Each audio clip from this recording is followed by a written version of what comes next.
फक्त 25 कोटीचं स्वतंत्र account open करणे फक्त आज त्या मागचा हेतू नाही आहे. एकंदरीत अटलांटा हे प्रकरण सर्व तुम्हाला माहिती आहे. त्यामुळे न बोलता तुम्हाला समजलं असेल की विषय किती गंभीर आहे. अटलांटा प्रकरण आपले 11 कोटी रुपये गेले आणि आपल्याला 25 कोटी जर आता आपण सेव्ह करून ठेवले तर आपला काही विकास होईल. सर्वात प्रथम मी माननीय महापौरांचा या ठिकाणी धन्यवाद व्यक्त करतो. या ठिकाणी प्रत्येक नगरसेवकाला फोन आले असेल तुम्हाला की तुमच्या प्रभागातले तुम्ही कामं सुचवा. आले ना फोन? सर्वांनी अगोदर काढावा महापौरांचा विषय 25 कोटी रुपयाचा आहे. 25 कोटी आता जर मिळाले आणखी 25 कोटी 52 कोटी रुपये जर मिळाले या शहराचा विकास होऊ शकतो.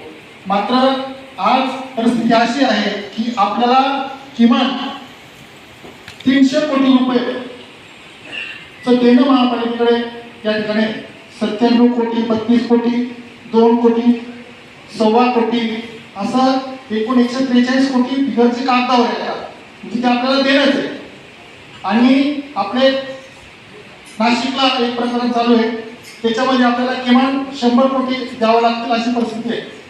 एकंदरीत महापालिका या सर्व भूखंड प्रक्रियेमध्ये हे भूखंड प्रकरण हाताळताना आपण कुठेतरी कमी पडलो आहोत आणि म्हणून प्रत्येक न्यायालयाकडेही आपण आलेलो आहोत. ज्या अटलांटा कंपनीकडे आपले 42 कोटी 50-60 लाख 76,000 रुपये द्यायचे बाकी होते त्याच अटलांटिकला आपल्याला 11 कोटी 11.5 कोटी काहीतरी समथिंग रुपये आपल्याला द्यावे लागणार आहे. आणि म्हणून हे जर असं सुरू राहिलं तर महापालिकेच्या आपल्या खात्यामध्ये एक सुद्धा रुपया शिल्लक राहणार नाही. आणि म्हणून मी सर्व 75 नगरसेवक या ठिकाणी या शहरामध्ये सहकारामध्ये काम करणारी व्यक्ती होऊन गेली.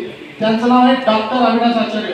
त्यांनी सांगितलं होतं समाजावर आईसारखं प्रेम करावं आणि म्हणून आपल्या शहराचा जर विकास करायचा असेल तर सर्व आपण भावंड कोण कुठल्या पार्टीचा असेल कोण कुठल्या पक्षाचा असेल हा विचार महापौरांनी सुद्धा केला नाही. आणि म्हणून त्यांनी प्रत्येक नगरसेवकाला सांगितलं की तुमच्या प्रभागातले कामं सुचवा आणि तुम्ही कामं द्या ते कामं आपण करू. आता मी नवीन आहे बरेच लोक म्हटले की आम्हाला पण होणार आहे त्यांच्या हिशोबामध्ये पण मात्र हे करत असताना या न्यायालयीन प्रक्रियेमध्ये आपली बाजू इतकी कमकुवत आहे की आपण ही न्यायालयीन बाजू विजयी होऊ शकतो जिंकू शकतो अशी कुठल्याही प्रकारची शाश्वती नाही. आणि म्हणून 25 कोटी स्वीट झाले 11.5 कोटी द्यावे लागणार आहे. बाकी 97 कोटी आहे 32 कोटी आहे 100 कोटी आहे अशा अनेक कोटीच्या कोटी उड्डाणे ही महापालिका घेत आहे. आणि या कोटीच्या कोटी उड्डाणे घेत असताना मात्र माझ्यासारखे अनेक नगरसेवक नवीन नगरसेवक आहे ते निवडून आलेले आहेत.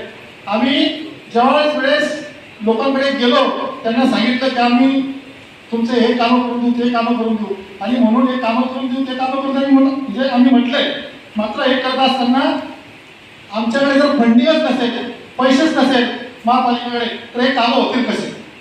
आणि म्हणून मित्रांनो मी तुम्हाला सांगतो सर्वांना मी कामाचा माणूस आहे आणि कामाचाच माणूस आहे.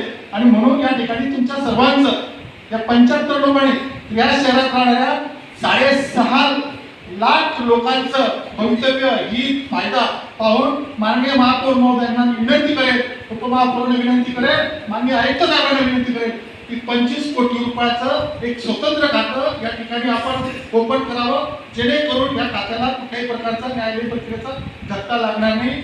आणि धक्का लागत असेलच तर लवकरात लवकर निविदा प्रक्रिया अंमलात आणून हे पैसे पटकन खर्च करा जेणेकरून आम्ही जे लोकांना शब्द दिले हे शब्द पूर्ण होतील. आणि हा फक्त एक अरविंद देशमुखचा विषय नाही हा विषय आहे या जळगाव शहरातल्या 6.5 लाख लोकांचा. हा विषय आहे या सदनामध्ये उपस्थित असलेल्या 75 नगरसेवक स्वीकृत 60 नगरसेवक या सर्वांचा विषय. आणि म्हणून आपण या विषयामध्ये काळजी करावी लक्ष घालावं आणि एक स्वतंत्र खातं उघडावं अशी विनंती करण्यासाठी मी तो प्रश्न उपस्थित केला आहे. धन्यवाद.